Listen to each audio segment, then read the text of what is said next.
এবার দিয়ে আমি ২ বারের মতো কেক বানালাম। আর কেকটা আমি কিভাবে বানিয়েছি চলো তোমাদের সাথে একটু শেয়ার করি। তো ১ম এ এখানে আমি শুকনো উপকরণগুলো চেলে নিচ্ছি। এখানে আমি দিয়েছি 1/2 কাপ আটা আর তার সাথে 1/4 কাপ আটা। এরপরে দিলাম ১.৫ টেবিল স্পুন হচ্ছে কর্নফ্লাওয়ার আর দিচ্ছি হচ্ছে ১ চামচ বেকিং পাউডার আর স্বাদমতো কিছুটা লবণ। এরপর শুকনো উপকরণগুলো সুন্দর করে চেলে এক সাইডে রেখে দিয়েছি। এরপর নিয়েছি একটা শুকনো বোল আর এখানে আমি ৩ টা ডিম ভেঙে নেব। আজকে আমি ১.৫ পাউন্ডের একটা কেক বানাচ্ছি। তো ১.৫ পাউন্ড কেকের জন্য ৩ টা ডিমই লাগবে আরকি।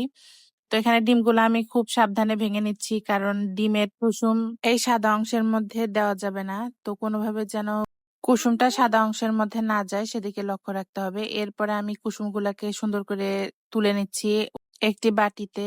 এরপরে এগুলাকে আমি এক সাইডে রেখে দিলাম।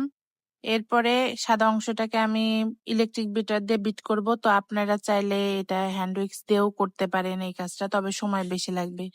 আর এইখানে আমি 1/2 কাপ চিনি নিয়েছি। তো ৩ টা ডিমের জন্য 1/2 কাপ চিনি আমার মনে হয় অনেক বেশি মিষ্টি হয়। এর চেয়ে বেশি মিষ্টি দেওয়ার দরকার নাই। আর আপনারা যদি চিনি খেতে ভালোবাসেন তো আরেকটু দিলেও দিতে পারেন।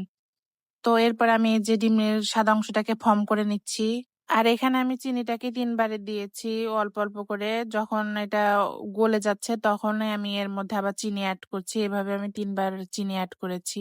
চিনিটা ভালো করে না গললে কিন্তু পরে চিনিটা যখন পানি ছেড়ে দেবে তখন কেকটা বেক করার পরে চুপসে যাবে আরকি। এইজন্য চিনিটা গলে দেওয়া ভালো। তো এরপরে আমি ডিমের কুসুমগুলো এড করছি। আর এখানে হচ্ছে ১ টেবিল চামচ আমি ভ্যানিলা এসেন্স এড করছি। আর আমি স্পঞ্জ কেকে কোনো প্রকার তেল আমি ইউজ করি না। আপনারা চাইলে ১ টেবিল চামচ অথবা ২ টেবিল চামচ তেল দিয়ে নিতে পারেন। এরপরে ডিমের ফর্মে কুসুম আর ভ্যানিলা এসেন্স দেওয়ার পরে ১৫ সেকেন্ডের মতো বিট করেছি।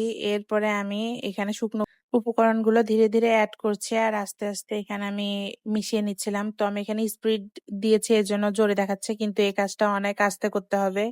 তা না হলে ডিমের ফর্মটা চুপসে গেলে কিন্তু কেকটা ভালো বেক হবে না। তো এরপরে এই যে এগুলাকে আমি ফাইনাল ভালোভাবে মিশানোর জন্য আবার স্প্যাচুলা ইউজ করছি। তো এখানে ভালো করে মিশানো হয়ে গেছে। এরপরে আমি একটি কেক মোল্ডে আমার কাছে বাটার পেপার ছিল না। আমি এখানে একটা খাতার পিসটায় ছিঁড়ে দিয়েছি আরকি। এরপরে এটাকে আমি একটু ট্যাপ করে নিলাম। এরপরে আমি চুলাতে কেকটা বেক করেছি। তো এ যে হাঁড়িতে বেক করব সেটা আমি ১০ মিনিটের জন্য ফ্রি হিটে দিয়েছিলাম। এরপরে আমি কেকটা দিয়ে ৪০ মিনিটের জন্য বসিয়ে দিয়েছিলাম। এরপরে যে কেকটা আমার হয়ে গেছে। তো এদিকে আমি কেকের ক্রিমটাও বিট করেছি। এরপর কেকটাকে ২ টা স্লাইসে ভাগ করলাম। এরপরে আমি এখানে সুগার সিরাপ ইউজ করব।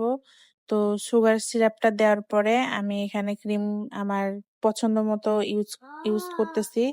তো ক্রিমগুলা ইউজ করার পরে এখানে ক্রাম কোট করার পরে আমি ফ্রিজে রেখে দিয়েছিলাম। এরপর আমি নিজের ইচ্ছামতো ডিজাইন করছি। আর আমি অত ভালো ডিজাইন পারি না কারণ আমার কোনো কেকের উপর কোনো কোর্স করা নাই। এইজন্য আরকি আমি ডিজাইনটা অত ভালো পারি না। তো যাই হোক যতটুকু করছি সেকেন্ড টাইম হিসাবে আমার মনে হয় আমি অনেক ভালোই করছি। আপনাদের কাছে কি মনে হয়? অবশ্যই কমেন্টে জানাবেন। তবে ডিজাইনটা যেমনই হোক না কেন খেতে কিন্তু মাশাআল্লাহ অসম্ভব মজা হয়েছিল। তো এরপরে এই যে এই কেকের আমার ফাইনাল লুক। আল্লাহ